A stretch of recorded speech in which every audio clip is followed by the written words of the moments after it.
How do you know which decision to make?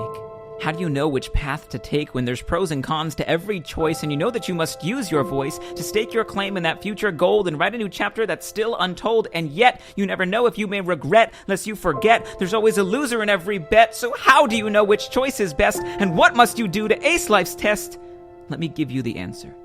You see, when making a decision, one thing you must know is that you may still regret whichever way you choose to go, because no matter how tough your decision may seem, no choice you ever make will be just like the dream. There will always be good, and there will always be bad. There will always be happiness, and there will always be sad. The ups and the downs, you will always receive both, and learning to handle either is part of your growth. You can only analyze so much, you can only be so smart. The best choice you can make is the one from your heart, because you seek out opinions and get advice from a friend, but the decision must ultimately come from you in the end. So when faced with two options you know you must choose, take comfort in knowing there's no way you can lose, because there is no right decision, just an alternate path. And on any road you travel, life will always have your back.